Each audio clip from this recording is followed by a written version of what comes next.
Well, hello there. How you all doing there, pipe pals? It's the Holy Smokin' Pipe Padre back at you today. Wow, a lot of things to cover. Again, I just wanted to do a little post shout out to all those who were kind enough to humor me and enter my Rin 1010 contest, and I trust that they all have received their packages, their gifts. Everybody's a winner in the Rin 1010 contest this year. Again, I can't thank people enough for the creativity, the energy that they put into that contest. I was really overwhelmed and humbled because every one of those videos, they were all uniquely different, but they were all really good, and I learned an awful lot too. It's like Joel Washburn said, just going through the exercise of identifying your favorite tobaccos and maybe just sharing those with us, the rest of us, because there's a lot of tobaccos out there and a lot of good ones too. Again, one of my favorites, as some of y'all know, right here, good old Rat Trays. Just had a wonderful bowl of this about an hour ago. But then, after watching I actually watched the video myself once, from the beginning to the end, and I started thinking, when I started smoking a pipe, I didn't have the education that I have now on the different really nice tins of tobacco. I basically smoke stuff like this. Yeah, I know. I actually went out and bought this about 20 minutes ago. Okay. I said, maybe. I also bought, after watching John Barleycorn and Tom and some other, even I think Jay, the nice little staple. I'm hoping it'll be good, but I got to be honest with you. I have my doubts now. Now that doesn't mean I'm a tobacco snob. It just means that once how can you go back down on the farm after you've seen Gay Paris, Okay, well, what I did was I went and I bought this. I said, I remember this flavor. At least I think I remember this flavor. And I thought, well, might as well just try it again, And I know some people probably think that I'm just a big English guy. And that's all I seem to smoke, either it's Rat Trays or Pirate Cake, Now I do Sunset Breeze, which is considered obviously a very sweet aromatic, wonderful stuff.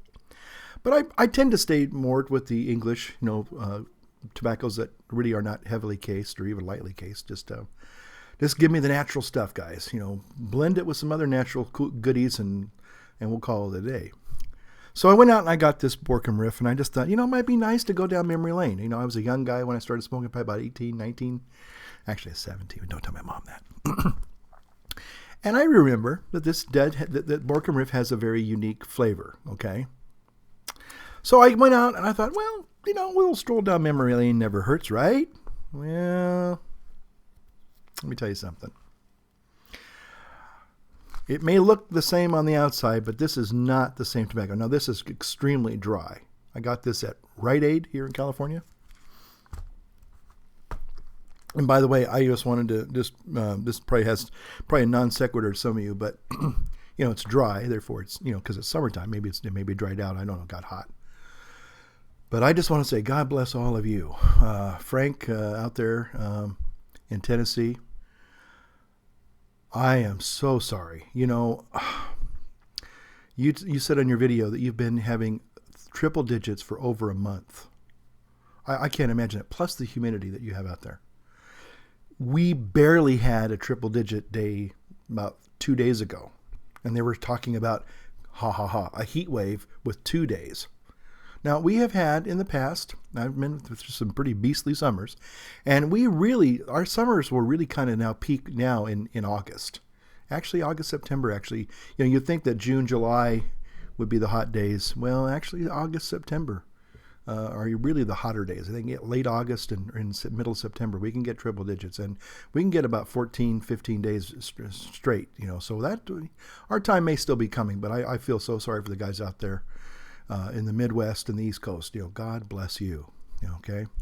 So getting back to the tobacco here, I thought, well, I'll just try it in my little, clay pipe, my Auf Deutsch Tonpfeife, and just see. But I'm going to be honest with you. When I opened the package, it didn't smell anything like Borkum Riff. It smelled like kind of almost like cigarette tobacco, to be honest with you. So, but here goes.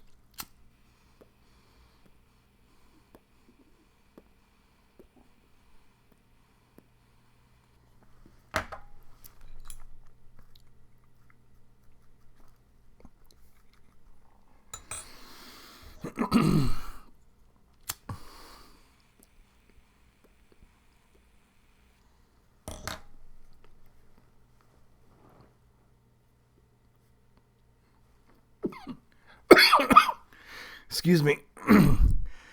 I tend to almost eat this stuff. I don't know what it is. I just really, really drag hard. I don't know what that stuff is in that bag, but that's not Borkum Riff. I'm going to be honest with you. I mean, it's just not. And again, I don't know if it's because it's kind of dried out. But Borkum Riff used to have a very unique flavor. And this ain't it. I don't know what it is, but it certainly isn't that. I think what it is that they sold the tobacco to some other company, and they just stuck whatever is in their warehouse. And to be honest with you, this is probably just going to go in the trash. It doesn't even taste good. I mean, sorry. I'm hoping the Carter Hall is a lot different. I'm sure it will be, but this is, I know you're probably saying, well, gosh, you just light the pipe, give it a chance. Well, it would be like if you were looking forward to trying your mother's old, banana shortbread or something, and you took a bite of it, and it was just like, I don't know what this is, but it ain't it, and you're gonna, okay, so, all right. Okay, I'll try to be kind and considerate and step out of character for just a moment here. And usually with the clay pipe, you're going to get the true essence of the tobacco. Well, okay. I don't know. It just is not Borkum Riff. Okay. Okay. It even actually tastes like a chemical smell. No, I thought there'd be most tobaccos. I just whether even if it was kind of sorry, no. I'm sorry about that. I used to love that, but this is not it. Whatever this is in here is not real Borkum Riff. I'm just telling you that right now. I'm sorry. I know you're probably seeing a side of me you've never seen before, kind of a little bit of a disgruntled person, but this is the way I get. If you're going to cheat on me, tell me something and then turn out to lie to me. Anyway, so sorry about that. Okay. Couple of things I wanted to talk about. By the way, I have to put in a plug for Bruno, Daily Puffer. He has done it again. And you know what you did, Bruno. Excellent video he put up there. I tell you what, that guy's what a poet. Literally a poet. This time he has a beautiful poetry reading with some beautiful video. I'll tell you what, I've watched it several times. I'm going to watch it again. If you have a good pipe with some real good pipe tobacco, you could sit and enjoy that and just kind of go, I like this. It's just kind of like, all the planets line up and it's great. Wonderful. Jay has asked us to check out a new guy named Pete Vernon. I think he's from the UK. I think he's from Scotland. How you doing, lad? Good to see you. Which reminds me, I have a little impersonation. I'm not going to do it on this video, but inspired by Bruno and O'Toole Rules, I'm actually going to do one of my favorite impersonations, but I'm not going to do it here. But I am going to do it in one of my videos. But Jay said that Pete has a question, which got Jay's curiosity, and I even got mine. What's your perfect day off? Wow, great question. Do you like to go for a Volks march? You like to go for a walk? Do you like to go to a sporting event? And cheer your team on? Do you like to be like me and veg out and watch old movies and stuff like that. Or do you like to get into a project? I mean, an enjoyable project like a hobby, that you just, like Jay says, you think you've spent 35 minutes and it turns out it's like 4 hours because it's so captivating and so absorbing, and you're just so into your own space and world. You shut out everything else in some ways. Whether it's a video game or working in the old carpentry shop there. Building something, putting something together, whatever. What's your perfect day off? Well, to answer the question, I'm a very boring person. I'm going to be right up front about that. I'm pretty boring, which is nice. Sorry about that. I was also going to talk to you a little bit about my lion experience. Maybe I'll do that real quick, and then because it's only going to take a couple minutes, and then I'll tell you what my perfect day off is, I guess. As many of you know, I upgraded to Lion. If Stogie Man 1 is watching, I did upgrade all my machines, and I want to say I did it the very first day. And I normally don't do that. I did that with Snow Leopard, and if you saw my other review, I had a little bit of a bad experience with that, and I held off until months later before I really fully upgraded to Snow Leopard. But I took the plunge. Don't ask me why. I guess I just got crazy, and I decided I'm just going to do it. I'm just going to, if my machines crash and I totally screw up everything, well, then I do it. I'm just so tired of this paranoia and this worry. I'm worried about you. Gosh, what do I do now? Just do it, And if I mess up, then I say, you know what? I messed up. I made the decision to do it. Nobody put a gun to my head. Well, at least not this video. And so I upgraded Lion. And it kind of reminds me of what I said earlier about the poor guys in the Midwest and the East Coast with the humidity. Do I like Lion? Okay, this is not really a product review. It's just an impression. My early feelings after about a week and a half, almost 2 weeks now with the product. There's been a little bit of bugs in there. I mean, I expected that, so I'm not like, oh gosh, it's not perfect. Get over it. Do I like it? I'd say yes, I like it. Again, it tries to imitate or mimic. It tries to do an impersonation of an iPad, using this magic trackpad thing here. Okay, you're gonna have to invest in one of these, and they're about $69. Okay, I got this at Best Buy. You can get them at the Apple Store. But basically, it tries to make the interface into a kind of like a giant iPad, okay, or an iPhone.